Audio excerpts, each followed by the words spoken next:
मुंबईमध्ये दहशतवादी हल्ल्याची धमकी। मुंबई नियंत्रण कक्षाला धमकीचा फोन आलेला आहे। नेवल डॉक येथे दहशतवादी हल्ल्याची धमकी आली आहे।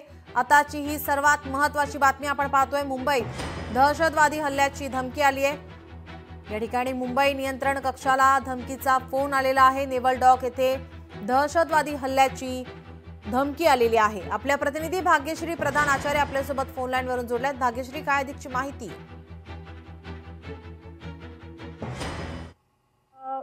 हा जो दहशतवादी हल्ला आहे तो होणार असल्याची माहिती जहांगीर शेख या व्यक्तीने दिली। आंध्र प्रदेशमधून तो बोलत होता। असं त्यांनी सांगितलं पोलिसांना की मी आंध्र प्रदेशमधून बोलतोय, मला एका व्यक्तीचा फोन आला होता आणि या व्यक्तीने मला सांगितलेलं आहे की नेवल डॉकमध्ये दहशतवादी हल्ला होणार असल्याची शक्यता आहे। त्या पद्धतीने त्यांनी सांगितल्या क्षणी नेवल डॉकची जी सिक्युरिटी आहे ती सध्या वाढवण्यात आलेली आहे। तपास यंत्रणा तिथे पोहोचलेल्या आहेत।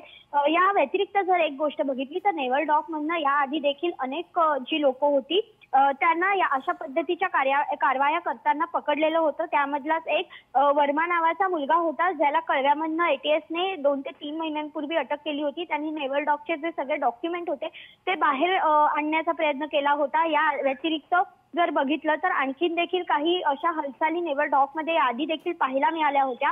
त्यामुळे कुठेतरी नेवल डॉकच्या सुरक्षेच्या दृष्टिकोनातून तपास यंत्रणांनी देखील मोठी कारवाई करत सुरुवात केलेली पाहायला मिळते। या व्यतिरिक्त दिल्लीमध्ये झालेल्या बॉम्बस्फोटाच्या दहशतवादी हल्ल्याच्या दृष्टिकोनातून देखील मुंबईला हाय अलर्ट जो आहे तो देण्यात आलेला आहे आणि त्यानुसार या सगळ्याची चौकशी सुरू आहे। त्याचबरोबर हा जो जहांगीर आहे ज्यांनी आंध्र प्रदेशमधनं कॉल केला होता तो नेमका कोण आहे, त्याचा याच्याशी काय संबंध आहे, या सगळ्याची जी तपास यंत्रणा आहे ते कार्य करताना पाहायला मिळते आता।